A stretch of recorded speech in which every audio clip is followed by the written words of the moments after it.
Good afternoon. We're going to talk a little bit about the dark side of innovation today. I run a threat intelligence team at Trellix, and what we do, just like Mannion and every other threat intelligence team, we look at what happens and what the threat actors and the criminals are talking about. So, as you can see, we're also looking at the usage of generative AI in cybercrime. Well, it sounds very interesting in the title, and maybe we're busting a little bit apart, well, some of the myths. So I can imagine if you hear a lot of the vendors, they say like, oh, cyber criminals are leveraging AI, you need to have counter AI and all that stuff. Well, we've been looking at the threat landscape for the last 2 years, specifically for generative AI use by cyber criminals. So like a little bit on nation states, but more on the cyber criminal side. And we'd like to share the observations and what we think is going on and what we can expect. So I start with a statement, which I found when I read this, I was like, that's interesting. We're talking about innovation, but as much as we're talking about innovation, we're also talking about transformation. So it's 2 decades after Edison switched on the light bulb, only 3% of the US businesses used electricity. So in other words, yes, there was a clear innovation, but how long did it take for a transformation for businesses to adopt themselves to use electricity? And this is a quote from the Harvard Business Review. But that's very telling for what we're in right now. Obviously, things go a lot faster nowadays, but it might actually be interesting. Oh, you can take that call, that's fine. No, I didn't mean to call you out. But anyways, we're in a transformational phase. Now, are we already seeing things, or is it still in the infancy? We created this picture. Gen AI created this picture because this is the kind of way I personally felt. Like obviously machine learning, AI, and algorithms were around for a long time, but this is more, what was it? November, December 2022 when OpenAI became public with GPT. And, well, except for Microsoft and some others or anyone actually studying the field, it was almost like everybody was at the same start line. So at that start line of an imaginary race we're running, we have the corporate world, we have the government, we have cyber criminals, and we have cybersecurity specialists, vendors, everyone. We're all at the same start line. The funny thing is about this race is we start this race, but the rules for the race haven't been defined yet. So the government is at the same start line as we. And they're kind of saying like, well, is this a 10-miler or a full marathon? Do you have to run backwards, or what are the rules? But it's interesting that the cyber criminals are at the same pace as we are. And you kind of see like who will advance first, who will adopt or embrace the new innovations the quickest. What is happening right now when we look at it? And I will show you a couple of examples. Did you just change your ringtone? That's a good one. So one of the examples I like to show you, and this is a favorite, well, not a personal favorite, but this is one I find very intriguing. We haven't heard the last of it, and what you see, these are screenshots from underground forums. So this is where cyber criminals communicate with each other, they sell their goods, they share knowledge and all these things. And this is a threat actor that's actually offering a ChatGPT API key to include in your Jabber client. So in other words, you can ask it questions as a GPT client. But what's interesting is like, I don't know if this is actually a security researcher offering this as some kind of study project. It's like, hey, if we give our API to cyber criminals and they can use it and we can kind of eavesdrop on what they're querying, or this is just a legit criminal trying to advance his fellow friends. But if I'm a cyber criminal and somebody's offering me a private key, then I'll be very cautious, especially if the API key is listed in the posting. So we haven't figured it out yet. We haven't heard anything else, but maybe next year, somebody from Mannion or whoever will have a very interesting talk about we ran an undercover operation and we gave API keys to ChatGPT and this is what we learned. Another example is a web scanner. So we see a lot of these cyber criminals using AI things to make all the boring stuff easier. So this is a web scanner and open ports, and they augmented with some Gen AI to give more guidance on what's going on. And funny enough, even our friends at Google are being used because this is one that we found recently is a Gemini AI-powered vuln intelligence client. So this threat actor, he's offering this online, and he's saying like, hey, I have a vulnerability intelligence engine. You can actually get your output through a Telegram bot. And if you want to have more data around it, we'll use Gemini to give you more info and summaries on the actual TV. So one from Mannion in the room, maybe it's interesting to research this to see who's behind it, because yeah, this is how we see cybercriminals use it as well. But it's not only these type of things. Info stealers, if you're familiar with it, steal credentials to do all kinds of nefarious things, often a ransomware. This was an interesting one that we saw, MetaStealer. MetaStealer had something they built that they altered the signature. So that if you're familiar with security researchers or the vendors and the cybercriminals, they often obfuscate their malware, they crypt it, they try to make it different, so our signatures will not catch it.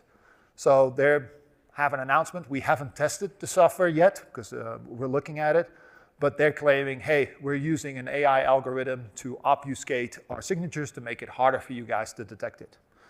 Apparently they haven't heard about behavioral detection in memory, because yeah, then you probably catch them. Another example, this is also Luma Stealer, a known stealer, and they have something that they use in the back end where they say like, okay, but we're actually a bot detection. So what that means is a lot of times if we want to get the latest payloads in a botnet or get more information from a stealer, we would infect ourselves and we'll just see what the communication is. Very often, or for the longest time, that was a very dormant process. You infect yourself, you didn't do too much, and it will just generate and you get the traffic and you know what's going on. So what they've now built is an engine to say like, okay, if this is the regular victim, this is their behavior, can we then detect the ones that are actually researchers? So this is the cat and mouse game we're up against. So we need to have some AI-generated traffic to make sure that we look like a real victim and then fool their system. So that's the cat and mouse game we're in right now. But it's not only on this, on malware. One other thing that's interesting that we saw, this is, these are two screenshots based off a conversation we had in a forum between a couple of threat actors where they were looking for deepfake technology. What was interesting is that they were not looking at Western companies, but specifically for deepfake technology companies hosted in China. We suspect that is because of less different regulations that they can get away with more things. So which one is the real Elon Musk? And mind you, this is a little bit older because we had to submit the slides, but this is getting better and better and scary better. So yeah, number 2 is the fake one, and they had all kinds of things. But what's interesting to us is that these conversations are happening as we speak. So people are gathering info, they are interested, just like we are, and they're trying to, well, perfect or improve their schemes. This was one that we saw recently. This was a person, he is not offering it, but if you're and it's not chart, he is looking, or he or she is looking to build an AI extortion around voice cloning. So they want to have a voice clone and they want to extort, and it's election season here, they want to extort politicians or large crypto influencers and other things, or like influencers in general. So they're trying to gain knowledge how to do this, that they can mimic voices and then do voice cloning and extort folks. So they're pretty interested. So we see all these little examples, a little entrepreneurship as well, and this is mostly on the cybercriminal realm. However, is this a transformation, or is this just automating the things that are just annoying? Or is this just a, as we call it, a point solution? When we shift to more state-sponsored stuff, and mind you, this is more in the information operations type of things, and we don't always have visibility in this, and we lean a lot on our government context. We saw some interesting examples. Like earlier this year, OpenAI, and they're actually very active in trying to find any nation-state actors that are doing things on their platform, trying to boot them out. And they found groups linked to Russia, North Korea, China, and Iran on their system, using it for either exploit development or misinformation and other narratives. And more recently, there was an Iranian group that was, this is known in the news, that used ChatGPT to kind of generate content to sow diversion within the United States regarding the elections. This is stuff that is ongoing. It's already being seen. Another one that really caught my eye, I don't know if you've seen this, was actually and this is becoming more sophisticated now, is a state-sponsored Russian media bot farm that was creating false personas. They were, through AI, they were actually creating content and used it to influence the Ukraine. So it's called, I pronounce it probably wrong, the Meliorator, and it's an AI bot farm, and it has like semi-realistic profiles. In the government, we used to work in the government, and we did things undercover as well. So you had like fake personas or sock puppets. If you have one or two, it's fine. You can generate some traffic. You can do it either manually or automated. But having a whole lot of them is a hell of a lot of work. So they had a lot of these personas. They called them souls. And they had panels and a whole backend to manage them and to generate content and to generate not only content that to influence, but generate content to make them seem legit. And it was interesting to see because it was not really aimed at the West, but mostly aimed at Ukraine to sow disinformation, to create diversions. And this is stuff that I suspect we're going to see more often when it comes towards influencing operations, because it's becoming very, very simpler and easier to do these types of things. So that is a drawback. Another one that we saw was really interesting was a North Korean example, almost a continuation of Operation Dream Job. If you're not familiar with that, there was a whole McAfee research as well that we did, where North Korea, and they're known for this, to do a job interview, to interview for a job or to be a recruiter and try to influence people that have a position, and then they send over a CV or a job rec through either LinkedIn or through an email, which is infected with their malware. In this case, it was slightly different, but there was a company called KnowBe4, and they actually got infiltrated by a fake IT worker. So what has happened, a North Korean operative has used the pictures you see below. So he used the picture actually from the Caucasian person, so the person left side, sorry about that, and merged it with his own photo to become the person on the right side. And he fooled HR, he fooled the interviews, he got in, and he stood out because there was malware installed on his system. So as soon as he started working, there were all these suspicious activities taking place that set off the EDR that alerted the SOC. So that's very interesting to see. It's like you go to all these lengths to do a sophisticated con, but you still rely on things that are malicious that will set off alarms. So he was accessing networks or poking around in places he shouldn't be, and that kind of raised the suspicion and eventually led to the uncovering, and they kicked him out. They have a fascinating report on this. And then some of the meshes that they gave, it's really, really interesting to see because, job fake recruiting scheme, we probably see that more often, is verified at physical location. Because there's things you cannot fake. So we have to think about, and even HR has to think about setting up more checks and balances. And your age-old SOC does play a good role. Maybe there's like a time period when somebody is onboarded that you have more controls in place or better screening on this individual just to prevent this from happening. Where I'm going with this is what you saw were all examples, small examples. But to go from an AI innovation to an AI transformation is a different story. Because if we go back to the example that we gave from Edison, to switch on the light bulb and everything else, there is so much in play that have an influence. Earlier I gave a talk about ransomware. I showed them this picture. If I tell you that to commit cybercrime you're not only doing one thing, but you're basically, to do it successfully, you're dependent on a whole kill chain. So you're dependent on the surface to the left and right of you in order to commit your crime. If you innovate, you can be the innovator, but you're still dependent on the other surfaces. So your success is only as well as the others go along with you.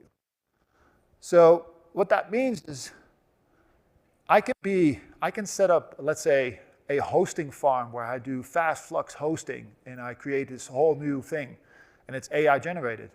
But if I don't have the hosting providers and they can keep up with my demand, my system is flawed. So we're all dependent on each other.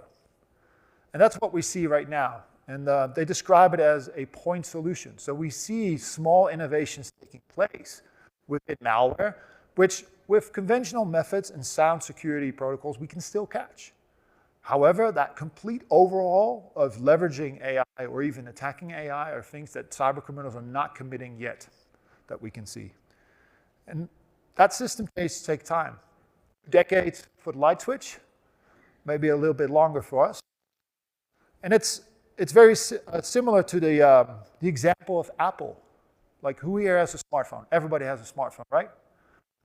When Apple designed the smartphone, do you think they realized that by designing that device that they would disrupt the taxi market with Uber or the delivery systems and all that stuff? Probably not. And that wasn't instantaneous. It kind of gave birth to things. And now we don't know. We realize it's just normal for us. But it does. These things do happen, and that's the transformation of face. And it has to do with decision making as well. It's funny because if we take the Uber example, in London, in Europe, taxi drivers before the smartphone had to do a whole test. They had to memorize all these streets in the city in order to be a taxi driver. Little did they know, a little black box came along that showed you how to drive and make these decisions. So you could argue like, okay, they became obsolete. And what is interesting to see is that actually the best decisions are made for an AI system. This is when we work together. So when those taxi drivers, what the system cannot tell you is, okay, we'll make a detour because it's the best scenic route. There's more things to see, or there's other things happening. So that decision-making model is something that we have to get used to as well. So we see an adaptation of Gen AI, but at the same time, we need to see how we can work together in making smarter decisions. And the supply chain I touched about as well. That dependency will shift. I can be the best cybercriminal doing all AI stuff, but as long as my Bitcoin laundering partner that I work with is not doing anything, I'm basically limited by their capacity. And it's uncertain.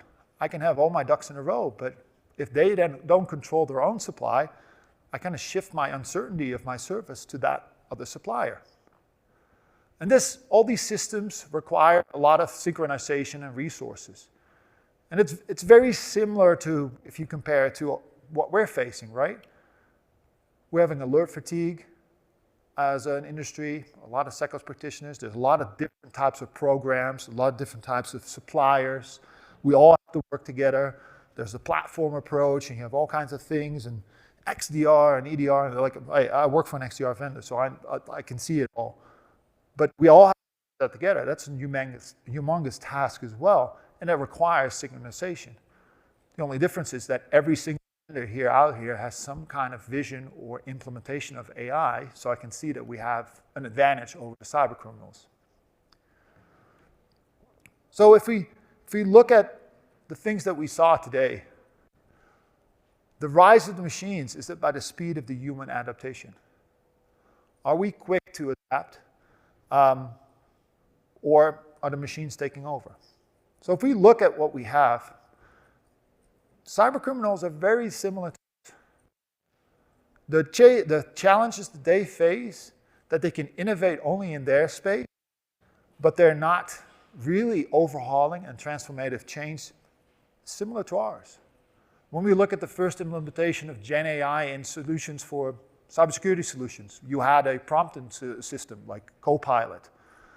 But did it overhaul the thing? Did it allow all the low signals, the lesser severe signals to combine together to create a clear picture? Not yet. Have we seen any transformative things using Gen AI yet? Or is it just making our life as a SecOps operator easier? And it takes time.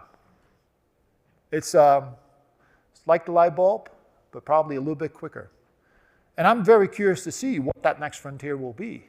Where will cybercrime move towards? We had, this morning was a very interesting keynote and the panel discussion with some folks, and it was around ransomware. And they said, like, oh, where's ransomware going? And, I earlier presented a thing that is interesting to me, and I don't have the answers, so maybe somebody in the audience have it. Ransomware typically looks at the CIA pyramid. So you have confidentiality, availability, and integrity. Confidentiality is easy. I have secrets, you disclose secrets, so I'm vulnerable. Availability, I have a conveyor belt or I have data that needs to be available. If that stops because it's encrypted, well, I'm vulnerable. On the integrity side, we haven't seen that many specific attacks. So a lot of times cybercriminals go after the C and the A. The I, we haven't seen that much. You could argue like, oh, I'll meddle with your figures or your numbers and then it will influence the stock prices. Okay, yeah, maybe you have a backup or there's other things to account it for. So it's not really a pressure way to put pressure. Or you're a pharmaceutical company where you produce medicines and they have to be on point. And you cannot make a mistake. And okay, I can imagine, okay, then the conveyor belt with the medicines, you have to like, okay, that's a loss and you go back. But if I combine it with AI and like the power or the more trust we put in models, the more we look at the models and we want them, because if you use Gen AI now, and I assume everybody uses, who is bothered by the hallucinations? Everyone, right? It comes up with some answer and it's just like, and it's so proud of itself too. So what if I'm a cybercriminal and think ahead, right? I don't have the answer, but think ahead in the future. And imagine a future that we're more dependent on these models. So the outcome of these models. So we trust the model's opinion. So what if I'm a threat actor and I can influence these models in a way? So the integrity of the model is jeopardized. I don't know if you're hallucinating or not. Maybe that's the new future pressure way of put pressure on, a new extortion method. Like, hey, you cannot trust your model. And if you hide it well enough, you can't get it out, and only the threat actor can. And I have no idea how they will do it, but that's the line where I'm thinking like, hey, maybe that's the new frontier. But we don't know yet. There is something that's sobering though. As much as people say, oh yeah, there's all, we have to arm ourselves against AI uses by cybercriminals and all that stuff, we still live in a very targeted-rich environment. Weak passwords, unpatched systems are still the #1 thing that will make you a victim. Not having a next-gen AI solution, as much as I'd like to promote it, will not, the other one is more likely to cause harm. So basic hygiene is still the #1 factor you should apply within your organization. And then on top of it, it will help you with your day-to-day work. Well, I do want to say, like I would always stay informed, as much as you might have an opinion about it. This is not going away. It's not a phase. It's growing. And there's a lot of stuff happening every single time, like the SecOps thing that Google displayed with the introduction with Gemini and everything else. That's fascinating stuff, and it's only getting better. That's even like the judge of, like I was building the slides for this deck, and I was like, shoot, there's something new. I have to go back, alter. So there's every single time there's new advancements. And I would say be proactive about it. Look at what you can do before you're hit. So don't wait until you get an alert. So like, you don't wait until you get sick till you get to the hospital or whatever. No, you work out, you don't smoke, you don't drink, or you do blood tests or whatever. Take control over your security posture of your organization as well. Understand it. Appoint people that have in an AI council and look at from a security point of view as well. Experiment with things, how you can go through logs and everything else. Have a collaborative defense. Share your threat intelligence, share your examples across the board, learn from each other. And then this is more of a call, the last one is an AI ethical use in general, where we see that from the Western society, you have the group of like companies like Perplexity, OpenAI, and you name it. They all have a similar mindset, even though they're competing with each other. And on the other hand, we have other companies or other organizations in the world that might be in a regime that's less stringent, where there's other things allowed. How would that play out? Where will threat actors go? Yeah. Will they then use, let's say, a Chinese model or a model from somewhere else in the world? Is it going to be rogue? How can we counter that? How can we act against this? Or do we need a council that we can define, like, okay, what's ethical use? And we see pockets all over the world where they're defining this. And I believe actually in Denver, they had a couple of laws passed as well, which is very progressive, I have to say. Because you have to think ahead about these things. But like the initial picture, we're still in the race. And people making the rules are racing alongside us. And we're asking them, like, hey, we're doing a 10K or a marathon? So that's where we're in. And we probably don't have the answer. Because this is different from other innovations, right? Where legislation was able to set the guardrails quite quickly. But it does give me a lot of comfort that I know that cybercriminals are facing the similar challenges as we have.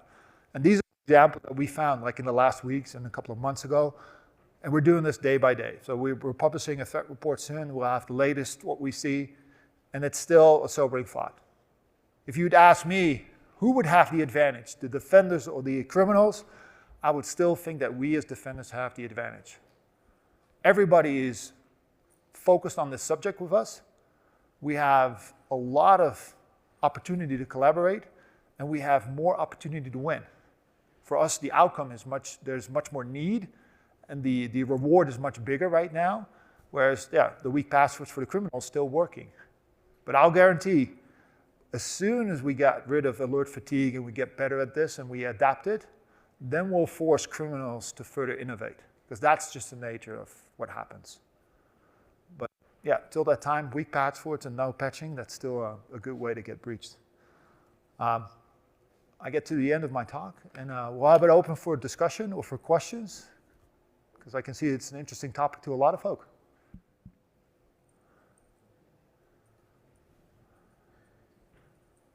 Anyone? I have a mic for you.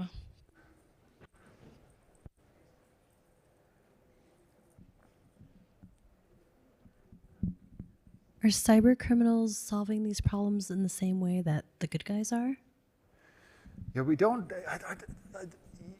Well, depends if you want to talk about like, okay, standardization and like they have their own model or their protocols where they collaborate.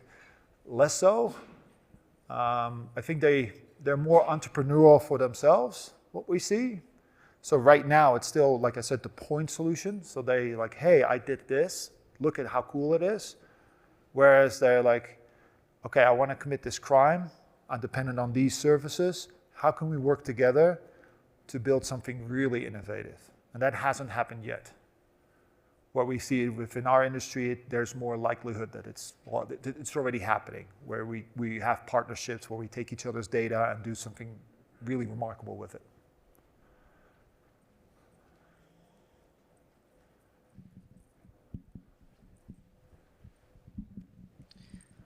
Thanks for the session. So you mentioned a point that we are also doing good on the defensive side, and when we talk about on Gen AI, the data validation, where do you see the percentages right now? Is it still in 70s, or we have been able to improvise it towards 90? Data validation on our side, you mean, or? So when we use the models to protect us, and then it use the databases and the data, and we are feeding it, we are cleaning it up, but when you see the net results, where are we today? Well, that's a great question. I'm more on threat intelligence. I'm not the Gen AI expert, but what I know from with our company, so I can answer how we see it. Internally, we have multiple AI agents that we've launched. The best success we do see with a good start set of data. So if your data set that you start with is sound, not as dirty, your results will be better. And we've also had a lot of success with a multi-agent approach. So training an agent on one data set, becoming an expert, and having an overall agent that kind of queries based on the question to each agent, instead of like, I built one mega agent. Those are things that will help get the data better and more quality. Okay. Thank you. When it comes to AI models in the malicious world, you got state actors, you got cyber criminals. Who's doing it better? And are they using the same models we are? Are they building their own? Some of them are like, well, you saw with OpenAI, so they leverage the models that are available. I don't know if that's deliberate or if they don't realize like, hey, people could be looking, but that's just like, yeah, that's me from adversarial thinking.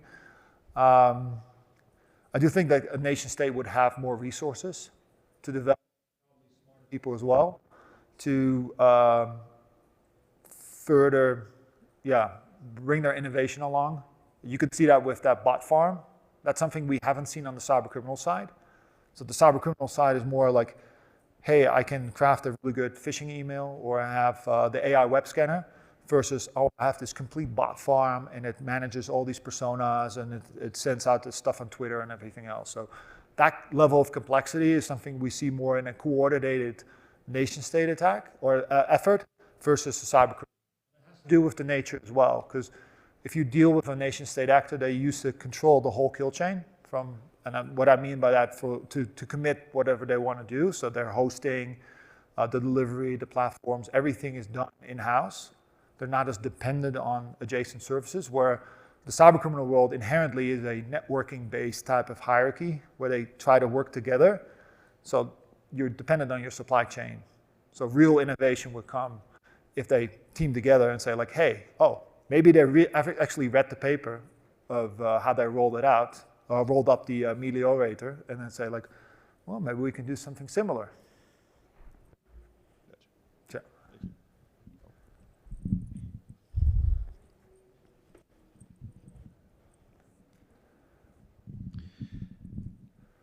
Why do you think that there has not been a more rapid evolution in the development of that whole AI-powered ecosystem for cyber attacks? As I said in my talk this morning, we've certainly seen that already happen in attacks on biometric identity verification, where there is a whole operating ecosystem using deepfakes to compromise remote identity verification, remote biometric identity verification. Hundreds of threat actors, thousands of players within each of them collaborating. So that ecosystem has already developed there. Why do you think it hasn't developed in the area you're talking about? Well, that's an excellent point. Some of the things we see, like I touched upon, it's like if the goal is to breach a network, then whatever safeguard is in play, that could be my biometric, then it's worth taking a stab at it. It's worth trying to break it. If these are cyber criminals and they could be focused on their own specific like silo, their swim lane, saying like, hey, I'm good at this, so I'm going to innovate within my space. Or there wasn't a need as much. So a lot of the victims that they choose, or they target, they come across, it could be opportunistic, don't require them to leverage this type of technology. I will guarantee you that will change. Is there a difference between audio clone and audio deepfake? And then what's the process to detect it? Oh, wow. You're asking me a lot of questions I don't have the answer for. But it's a good discussion. I would like to have in depth. But yeah, this is the stuff that we came across, that we saw. We haven't even, we're keeping an eye on that threat actor because it caught our eye because we're also looking at the election security. So if somebody responds to it, we might interact with the person responding to it or offering a piece of software, and then we'll see if we can obtain it and do further analysis. Speaking more to your takeaways on proactive security, no, AI is probably pretty new for most of us in this building right now. So if we were to try and get some value out of approaching AI, do you think the value is more in proactive tooling in a technical sense, or is it more in the policy process, human side of things? Where would we get the most value out of trying to assess and defend AI in organizations then? Well, I think the policy is written right now. You look at the process part, I think in any organization, adopting an AI-ready mindset, so like having a team evaluating either solutions, or it could be internally for your back office or for your processes, all the way up to, okay, how do I identify some of the pain points I have within my security operations, and how can we solve this? That's more on the process. That can happen right now, because based on the model's advancements, it will only get better and easier. And at the same time, the vendor probably have to catch up to a lot of things, and it's also dependent on how your infrastructure is. Like we have a large portion of our customers government, and they work not in the cloud, so it makes it extremely hard to get the latest and greatest in the AI models. Whereas if you don't have a problem with the cloud and you want to, you can have your whole SecOps tied into OpenAI if you want. I don't know if you do want to have that. That's questionable, but it's technically possible. Yeah, then you can do other stuff. But it's the rate of the innovation within the vendor space is also dependent on what you can do, but it wouldn't limit you from an exploration of the actual innovation. Because then you can, for your specific organization, you can earmark certain transformative processes. See, like, hey, if we change this, that will have this impact. Then it's just a matter of finding the right vendor or even building it in-house. So from an intelligence standpoint, have you guys seen any of the cyber criminals taking advantage of some more of these like open models like Dolphin or Llama, where they don't have any of the guardrails or restrictions that like OpenAI does or ChatGPT or? Yeah, Llama, we saw one or two, but it's very early stage. But you hit the nail on the head. The open models, which do not have the regulation, that's our worst fear. They will never be as advanced as the larger models because they're always like one step behind. But that's what we're looking at. It's like, okay, who's doing what? And speaking, it might actually be interesting if somebody set up some open models and maybe open a front store somewhere and offer some API keys. When is the submission for the new talks open? Here?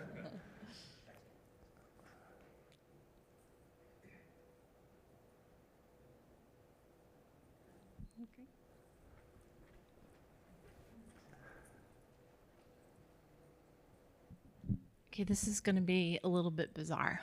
And go for it. And it's going to go speak to the ransomware that you brought up about earlier today a little bit. I've just been thinking about that in terms of catching these threat actors who do all of that. Payment. I like think about payment and how like old time putting dye in bank bags when you're paying for ransom, right? Mm-hmm. Do you think there would ever be a way to somehow tag money, and financial institutions and laws could change to be able to hold on to tags so that you could track that kind of thing? Well, for Bitcoin, it's already built in. I'm sorry? For the Bitcoin, that's already built in. So the majority of the money that's being transferred has a Bitcoin address. You cannot change that address. So it's pseudo-anonymous, as they call it. It's just a matter of they tumble it, they try to obfuscate it, but you can trace that back.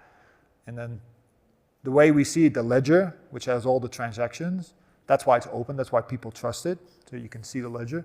Essentially, it's just a coloring book. We just have to color in all the attribution where it belongs.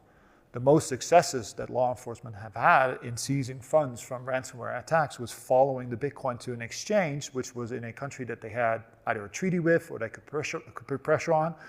And they would say, hey, there's a wallet under your control that has money that belongs to a victim or whatever. We seize that money and we'll take it away. But there's other currencies that are, less, more difficult. Mm-hmm. And then you also have the case of what we also heard earlier, that the Russian Federation, they're making the cryptocurrency payments and the rules around and the regulations easier. We examined chats between threat actors, the Conti leaks, and they literally had conversations about bribing smaller local exchanges and saying, well, if you just give him 5,000, he will turn a blind eye and you can cash out anything you want. So as long as we have an alternative system to the regular banking system, and there's no control about this, yeah, you can trace the money where it went, but then it's gone. I